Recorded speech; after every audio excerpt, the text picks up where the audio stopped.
मुस्कुरा रहा है उसे दर्द ने पाला होगा, जो दिन रात चल रहा उसके पैर में छाला होगा, बिना संघर्ष के इंसान चमक नहीं सकता, जो दिन रात जले उसी दिए में उजाला होगा, जो दिन रात जले उसी दिए में उजाला होगा। इन्हीं चंद लाइनों के साथ मैं नितेश मिश्रा आप सभी के समझ प्रस्तुत हूँ आज एक नए टॉपिक के साथ, सर्व शिक्षा अभियान, जिसे अंग्रेजी में हम SSA भी कहते हैं। अर्थात आज इसके हम टॉपिक में अध्ययन करेंगे कि सर्व शिक्षा अभियान क्या है, इसकी शुरुआत कैसे हुई, इसके क्या उद्देश्य हैं, इसके लक्ष्य क्या हैं, इसकी विशेषताएं क्या हैं और सर्व शिक्षा अभियान के तहत कौन कौन सी योजनाएं इसमें चलाई गई तथा कौन कौन सी योजनाएं इसमें शामिल कर ली गई, इसका मूल्यांकन करेंगे। तो इन सब शुरू करने से पहले यदि आपने हमारे चैनल को सब्सक्राइब नहीं किया हो, सब्सक्राइब कर दें और वीडियो को शेयर करना बिल्कुल ही न भूलें, जिससे कि बाकी भी सारे बीएड के छात्र छात्राओं की मदद की जा सके। तो आइए आते हैं आज अपने टॉपिक सर्व शिक्षा अभियान पर। तो सर्वप्रथम आपको मैं इसकी भूमिका से बताना शुरुआत करता चाहता हूँ कि सबसे पहले सर्व शिक्षा अभियान की शुरुआत 1990 में एक विश्व स्तर पर कॉन्फ्रेंस का आयोजन किया गया, जिसमें सभी देशों के प्रतिनिधियों ने भाग लिया और वहाँ पर यह विषय रखा गया कि शिक्षा सबके लिए टॉपिक पे बैठक हुई, चर्चा हुई। इस बैठक का मुख्य उद्देश्य यही था कि जो प्राथमिक शिक्षा है वे भी सबको नहीं मिल पा रही है, तो वे सबको कैसे मिलेगी, इसी बात पर वहाँ पर बैठक हुई और यह निर्णय लिया गया कि जो अभी विकासशील देश हैं, विकास के पथ पर अग्रसर हैं, उनको जो भी प्राथमिक शिक्षा सर्वसुलभ कराने के लिए संसाधन की जो भी आवश्यकता होगी वह विकसित देश उन्हें उपलब्ध कराएंगे। और इसी के तहत भारत ने भी विश्व बैंक से अनुदान राशि ली, विश्व बैंक से कर्ज लिया, वहाँ सहायता प्राप्त की और सर्व शिक्षा अभियान का प्रचार प्रसार एक नए जोश के साथ भारत में करना शुरू किया। तो आइए आते हैं सर्व शिक्षा अभियान पर।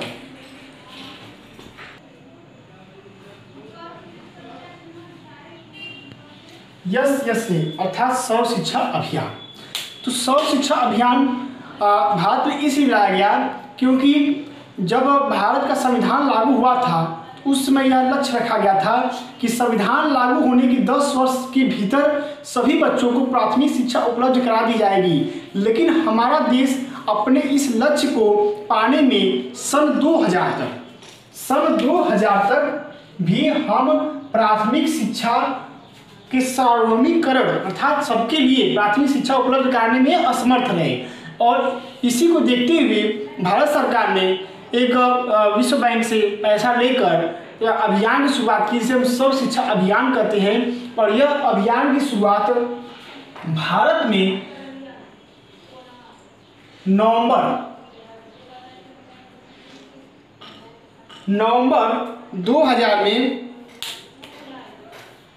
2000 में इसकी मंजूरी हमें मिल गई और 2001 से यह सर्व शिक्षा अभियान पूरे देश के हर जिलों में प्रारंभ हो गया। इसका उद्देश्य यही था कि 6 से लेकर 14 वर्ष तक के बालकों को अनिवार्य एवं निःशुल्क शिक्षा प्रदान की जा सके। और इसी के साथ इसकी कुछ विशेषताएं मैं आपको बता देना चाहता हूं, जिसमें कि इसकी पहली विशेषता है समयबद्ध, लिख लेते हैं, समयबद्ध कार्यक्रम। समयबद्ध कार्यक्रम का अर्थ यह है कि इसमें यह निर्धारित किया गया था कि सन 2010 तक सभी बच्चों को 8 साल की प्राथमिक शिक्षा उपलब्ध करा दी जाए। ठीक है। उसके बाद इसका दूसरा विशेषता है इसके सार्वभौमिकरण का होना। सार्वभौमिकरण का अर्थ है कि शिक्षा सबके लिए, चाहे वे गरीब वर्ग के हों या अमीर वर्ग के हों या पहाड़ी क्षेत्रों के हों, शिक्षा को सभी 6 से लेकर 14 वर्ष तक के बालकों को उपलब्ध कराए जाना। ठीक है, 6 से 14 वर्ष। उसके बाद इसकी तीसरी विशेषता आती है गुणात्मक शिक्षा। गुणात्मक शिक्षा तात्पर्य है कि शिक्षा जो भी मिलेगी वे तथ्यात्मक तथा सुव्यवस्थित व क्रमबद्ध मिलनी चाहिए, जो कि गुणों से परिपूर्ण हो, बालकों का नैतिक विकास करती हो, चारित्रिक विकास करती हो, अर्थात बालक का संपूर्ण विकास करती हो, न कि सिर्फ मन का मानसिक विकास करती हो, ऐसी शिक्षा न प्रदान की जाए। ठीक है, उसके बाद इसकी सबसे अंतिम विशेषता आती है सामाजिक न्याय। सामाजिक न्याय से तात्पर्य हमारा ये है कि जो ये प्राथमिक शिक्षा है ये सभी मिले, ये सभी को मिले, और जब ये सभी तबके के लोगों को मिलेगी तो उचित न्याय हो सकेगा। क्योंकि पहले जमाने में जो शिक्षा थी वो सिर्फ उच्च वर्गों को मिलती थी, और उच्च वर्ग जब न्याय करने बैठे थे तो ये जातिवाद को प्राथमिकता देते थे। जैसे कोई ब्राह्मण है और वो बैठा है न्याय के सिंहासन पे, और कहीं मामला आ गया किसी छोटी बिरादरी और बड़ी बिरादरी का मामला है, तो ये क्या करता था कि छोटी बिरादरी को सजा देता था और बड़ी बिरादरी को बचा लेता था, या उसे कम ही सजा देता था मजबूर होके। लेकिन यहाँ पे जब ये प्राथमिक शिक्षा अब सभी को मिलने लगी, सार्वभौमिकरण हो गया, सभी को मिलने लगी, तो जो निचले तबके के लोग थे वे भी अब उच्च उच्च पदों पर जाने लगे और वे सही ढंग से न्याय करना आरंभ किए। तो ये हमारे सर्व शिक्षा अभियान की विशेषताएं रही। अब हम आगे जानेंगे कि सर्व शिक्षा अभियान के क्या लक्ष्य एवं क्या उद्देश्य थे। ठीक है,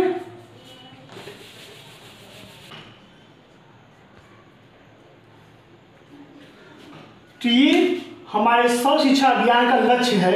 सबसे पहला लक्ष्य है प्राकृतिक वातावरण तैयार करना, अर्थात कि बच्चों को प्राकृतिक माहौल में शिक्षा देना, न कि उन्हें बाकायदे एयर कंडीशन रूम बनाकर भौकालिया माहौल बनाकर शिक्षा दी जाए जिससे कि उनका संपूर्ण विकास न हो पाएगा, वे भ्रम में ही जीते रहेंगे। तो उन्हें प्राकृतिक वातावरण में शिक्षा दी जाए जिससे कि वे आगे वैवाहिक जीवन में भी समस्याओं का समाधान करने में सक्षम हो सके। ठीक है, उसके बाद है सार्वभौमिकरण, अर्थात शिक्षा सबके लिए प्राप्त हो सके, घर घर तक शिक्षा जाए, शिक्षा का दीप घर घर तक जले, यह इसका लक्ष्य था। उसके बाद सामुदायिक सहभागिता से तात्पर्य है कि सभी समुदाय के लोग इसमें आए और अपने बच्चों को शिक्षा ग्रहण कराएं जिससे कि सर्व शिक्षा अभियान का लक्ष्य पूरा हो सके।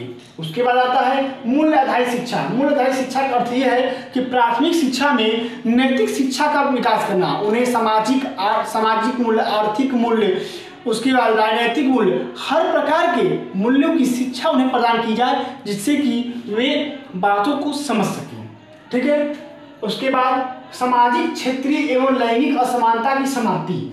जो सामाजिक भेदभाव होता है, ये बड़ी जाति के हैं, छोटी जाति के हैं। लैंगिक भेदभाव तात्पर्य है कि लड़का है इसे पढ़ाना चाहिए, लड़की नहीं पढ़ाना चाहिए।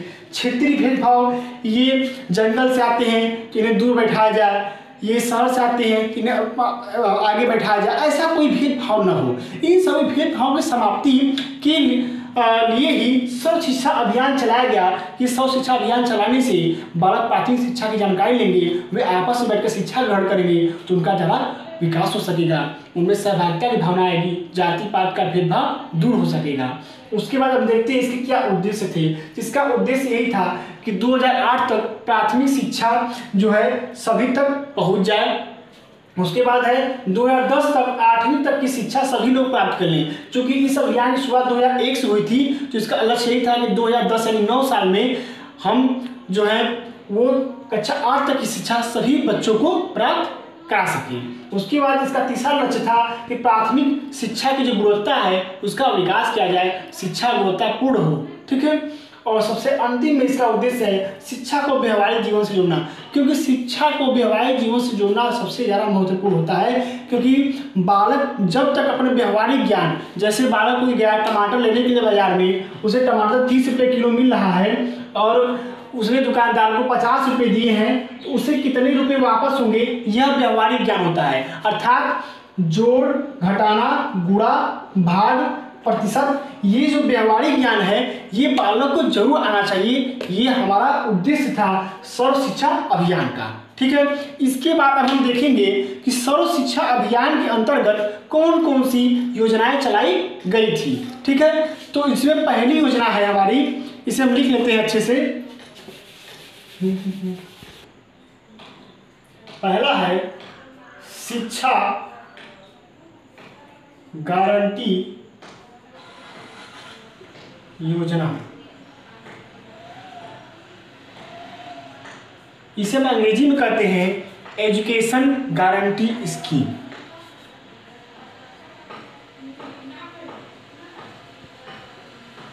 एजुकेशन GURNTEESCHEME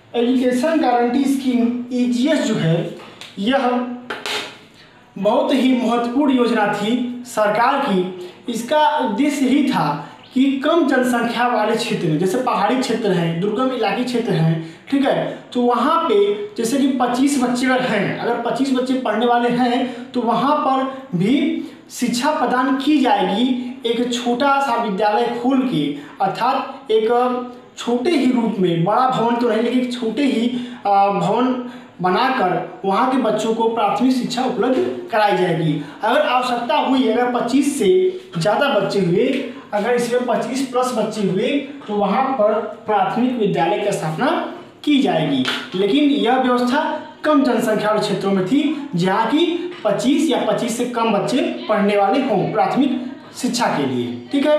अब आती है हमारी दूसरी योजना, ऑपरेशन ब्लैक बोर्ड योजना। इसके बारे में हमने विस्तार पूर्वक पिछले वीडियो में बताया है, आप उसके देख सकते हैं। मैं इसका लिंक आपको डिस्क्रिप्शन बॉक्स में दे दूंगा, ठीक है।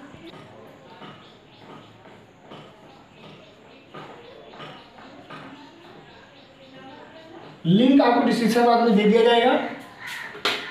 ऑपरेशन ब्लैक बोर्ड योजना, ऑपरेशन ब्लैक बोर्ड योजना की शुरुआत केंद्र सरकार ने 1986 में की थी और यह शिक्षा गुणवत्ता बढ़ाने के लिए तथा विद्यालय में अपव्यय व अवरोधन को रोकने के लिए। सर्वप्रथम यहाँ पर दो शब्द आते हैं, अपव्यय व अवरोधन।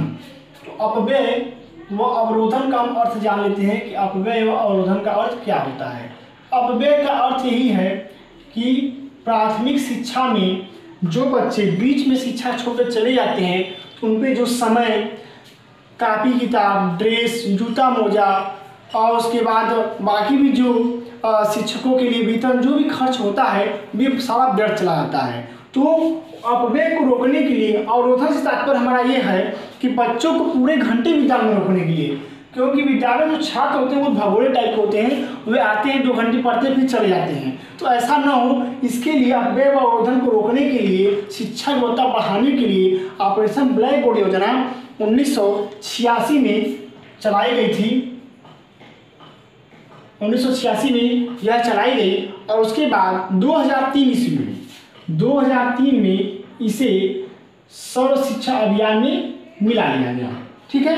अब आते हैं हम अपनी तीसरी योजना, जो कि तीसरी योजना है जिला प्राथमिक शिक्षा। जिला प्राथमिक शिक्षा, इसे अंग्रेजी में DPEP भी कहते हैं, जिला प्राथमिक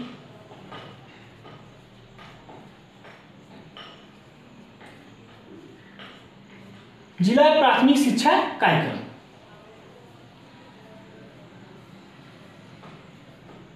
अंग्रेजी में हम DPEP बोलते हैं। DPEP का अर्थ यही होता है कि district, D for district, P for primary, E for education और फिर P फॉर होता है प्रोग्राम, अर्थात जिला प्राथमिक शिक्षा कार्यक्रम। तो जिला प्राथमिक शिक्षा कार्यक्रम की शुरुआत 1994 में की गई थी। इसकी शुरुआत 1994 में की गई और यह जो कार्यक्रम चलाया गया यह मुख्य रूप से पिछड़े जिलों के लिए चलाया गया। जैसे हमारा चंदौली, सोनभद्र, ये सब पिछड़े जिले में आते हैं। तो ये 1994 में पिछड़े जिलों के लिए चलाया गया था, जो कि विकास से बहुत पीछे हैं। और इसे सन 2009 में इसे सर्व शिक्षा अभियान में मिला दिया गया। इसके बाद आते हैं अपनी हम चौथी योजना, कस्तूरबा गांधी बालिका विद्यालय योजना। इसको भी मैंने पिछले वीडियो में अभी पढ़ाया हुआ है, उसका भी लिंक मैं आपको डिस्क्रिप्शन बॉक्स में दे दूंगा। यहाँ पर शॉर्ट में यही बता देना चाहता हूँ कि कस्तूरबा गांधी बालिका विद्यालय योजना की शुरुआत सरकार ने जो पिछड़े क्षेत्र से महिलाएं आती हैं, जो गरीब वर्ग की हैं, जो समाज से समाज के मुख्य तबके से वंचित हो गई हैं, इन वर्ग की महिलाओं को सशक्त बनाने के लिए, उन्हें अपनी प्राथमिकता तय करने के लिए सरकार ने 1989 में इस योजना की शुरुआत की थी कि उन्हें भी प्राथमिक शिक्षा प्राप्त हो सके। उसके बाद आता है हमारा 5वां कार्यक्रम या योजना जो सरकार के द्वारा चलाया गया था, MDM अर्थात mid day meal. Mid day meal जो है ये सरकार की बहुत ही अच्छी और सफल योजना रही।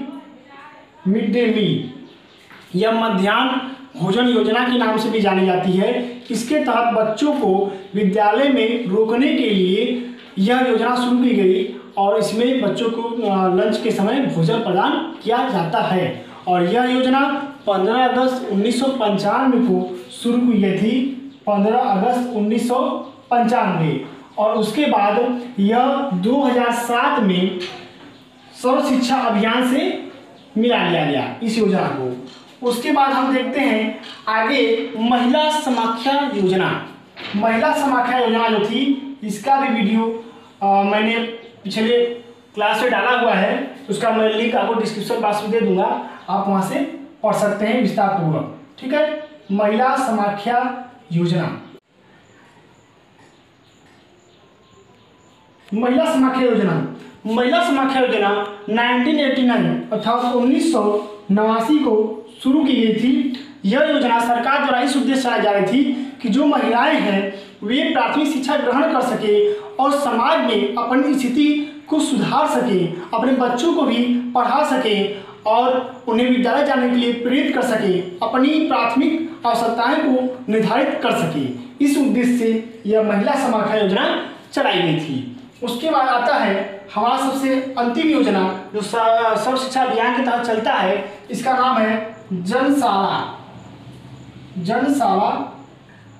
कार्यक्रम। जनशाला कार्यक्रम सरकार और यूनिसेफ के द्वारा एक बहुत ही महत्वपूर्ण पहल की गई थी। यह भारत सरकार, यूनिसेफ, यूनेस्को और UNDP इन सभी के सहयोग से चलाई जा रही थी। और इस कार्यक्रम का उद्देश्य यही था कि जो भी पिछड़े तबके के लोग हैं उन्हें हम एकत्र करके और उनके सामाजिक स्तर में सुधार करने हेतु एक प्लेटफॉर्म उपलब्ध करा सके। और वह प्लेटफॉर्म कहाँ से उपलब्ध होगा? जब तक उन्हें प्राथमिक शिक्षा की जानकारी नहीं मिल जाएगी तब तक उनका जो स्तर है समाज में हमेशा गिरा हुआ ही रहेगा। और अब हम इसके आगे अध्ययन करेंगे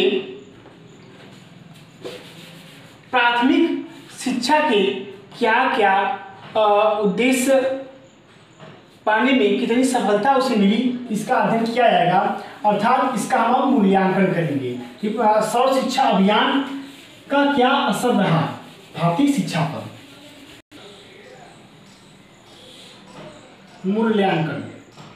मूल्यांकन में सर्वप्रथम हम इसके विशेषताओं के बारे में जानेंगे कि सर्व शिक्षा अभियान में क्या क्या विशेषताएं थी, क्या क्या इसके लाभ थे।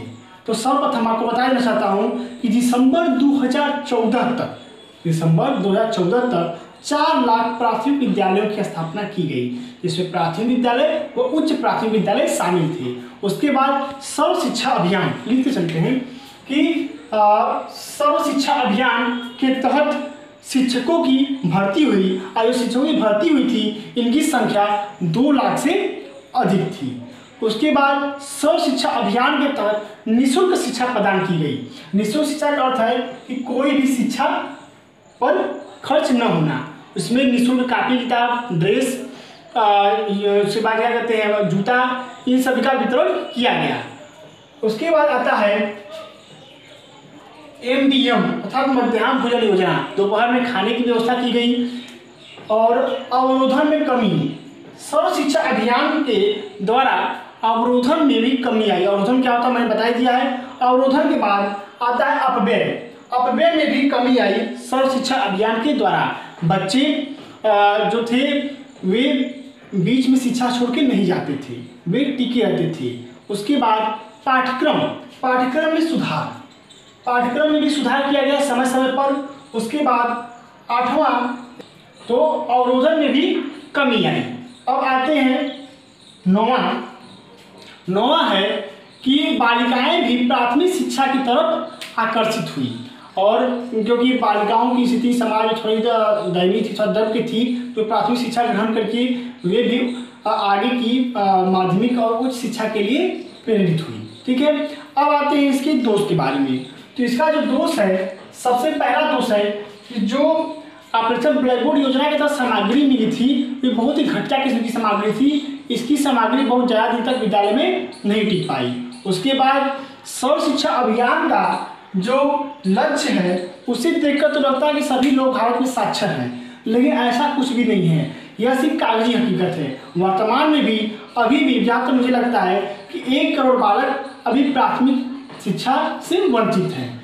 और भी सारी कमियां हैं, लेकिन कमियों से ज़्यादा इसके लाभ हैं, इसकी विशेषताएं हैं। इसलिए सर्व शिक्षा अभियान को निसंकोच कहा जा सकता है कि प्राथमिक शिक्षा के विकास में यह मील का पत्थर साबित हुआ।